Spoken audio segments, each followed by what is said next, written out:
अस्सलाम वालेकुम।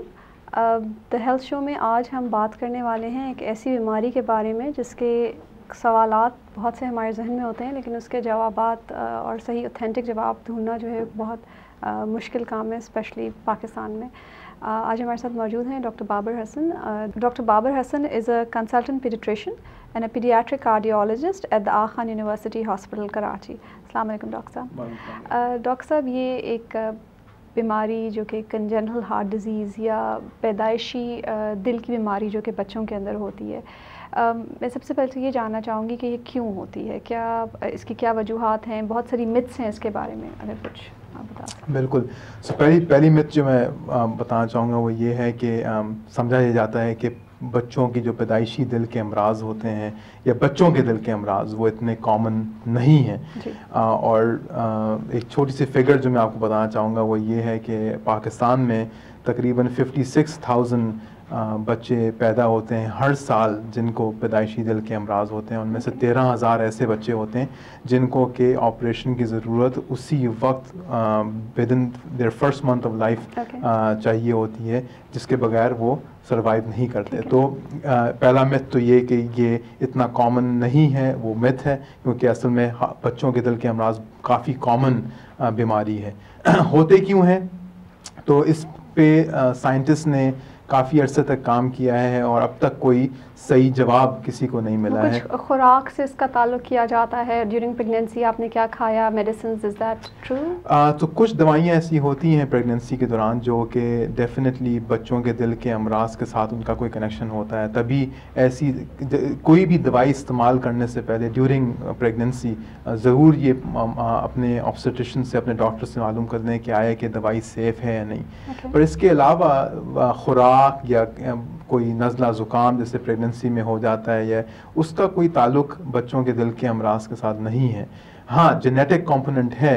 Inter marriages जैसे हमारे मुल्क में जिसको कंसैंग्विनिटी कहते हैं, आपस की जो शादियाँ होती हैं, उसकी वजह से जो है बच्चों के दिल के अमराज डेफिनेटली बढ़ जाते हैं, क्योंकि उसमें जेनेटिक जीन्स का कंपोनेंट होता है। पर स्पेसिफिक खुराक से या जो नज़ले ज़ुकाम जैसे प्रेगनेंसी में हो जाते हैं उससे कोई ताल्लुक़ नहीं है। तो किस तरह डिटेक्ट हो सकता है ड्यूरिंग प्रेगनेंसी? क्या आप इसको बिफोर बर्थ इसको डायग्नोस कर सकते हैं या फिर इसकी डायग्नोसिस आफ्टर बर्थ ही होती है? बहुत अच्छा सवाल है ये।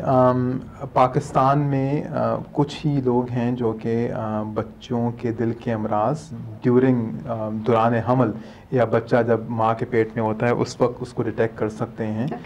इनको हम फीटल एकोकार्डियोग्राफर्स बोलते हैं। पीडियाट्रिक कार्डियोलॉजिस्ट या बच्चों के दिल के अमराज के स्पेशलिस्ट होते हैं, जो कि उनकी और ज़्यादा ट्रेनिंग होती है कि वो बच्चों के दिल के अमराज दौरान हमल डायग्नोस कर लें। आगा खान यूनिवर्सिटी के पास हम 2 लोग हैं जो कि ये करते हैं, और इसके अलावा पाकिस्तान में इतने ज़्यादा लोग नहीं हैं जो तशख़ीस कर सकें। पर दौरान हमल जो है एक स्पेसिफ़िक बच्चों के दिल का एकोकार्डियोग्राम या अल्ट्रासाउंड होता है, जिसमें हम तशख़ीस कर सकते हैं। और फिर पैदा होने के बाद नेचुरली जब बच्चा पैदा हो जाए तो वो भी आप बच्चे के दिल का अल्ट्रासाउंड करके उससे तशख़ीस कर सकते हैं। कुछ आप ये मुझे बता सकेंगे कि एग्जैक्टली इसकी जो ट्रीटमेंट होती है once this is diagnose, once the disease has been diagnose whether during pregnancy और आफ्टर प्रेगनेंसी, तो इसकी क्या ट्रीटमेंट होती है? एंड अगेन जिस तरह ट्रीटमेंट ऑप्शंस क्या हैं? Can it be treated before the child is born और is it usually treated once the child is born? तो कई बीमारियां बच्चों के दिल की होती हैं, ख़ास तौर पे बच्चों के दिल के रिदम का इशू, बच्चों के जिस तरह से बच्चे का दिल धड़क रहा होता है, जो कि दौरान हमल उसका आप तशख़ीस कर सकते हैं। और इनफैक्ट दौरान हमल उसकी ट्रीटमेंट भी हो सकती है। वो इस तरह से होती है कि हम मदर को, माँ को वो दवाई देते हैं जो कि जिसके थ्रू फिर वो बच्चे के अंदर, माँ के पेट के अंदर ट्रीटमेंट की जाती है। पर इसके अलावा जो I'm sorry to interrupt you. And what is the success rate for that? So बहुत डिपेंडिंग ऑन के कौन सा रिदम इशू है, कौन सा हार्ट का इशू है, वेरिएबल है। पर कुछ चीज़ें ऐसी हम देखते हैं जो कि जिसमें हमें पता चलता है कि ये जो बच्चा है ये रिस्पॉन्ड करेगा दवाई को और ये नहीं करेगा। तो अगेन वो जो बच्चे के दिल के अमराज का जो स्पेशलिस्ट, जो कि ख़ास तौर पे फीटल एकोकार्डियोग्राफी का जो स्पेशलिस्ट होता है, वो ज़्यादा बेहतर बता सकता है। पर आप उस पर बता सकते हैं कि भाई ये बच्चा इस दवाई से बेहतर होगा या नहीं होगा। इसके अलावा जो दिल के सुराख होते हैं या दिल के शरियानों के साथ जो मसले होते हैं, उसकी जो ट्रीटमेंट होती है वो फिर बच्चा पैदा होने के बाद होती है। कुछ सेंटर्स में अमेरिका में जो है कुछ दिल के वाल्व के जो इश्यूज़ होते हैं वो दौरान हमल भी ट्रीट किए जाते हैं, पर वो अभी तक पाकिस्तान में नहीं आया है। ओके, सो जिस तरह आपकी बातों से हमें पता चल रहा है कि ऑब्वियसली हमारे खान हॉस्पिटल में इसका सक्सेस रेट भी अच्छा होगा और इंटरनेशनली हमारे पास कंपेरेबल इसके स्टैंडर्ड्स होंगे। तो जो पोस्ट ऑफ बर्थ ट्रीटमेंट होती है वो बड़ी खौफनाक सी बात होती है, जिस तरह के पेरेंट्स के लिहाज से उनके पॉइंट ऑफ व्यू से मैं बात करें कि your child is born and you come to know that he has a congenital heart disease, तो बड़े खौफनाक सी बात होती है। And then to think that he has to go through some operative procedure.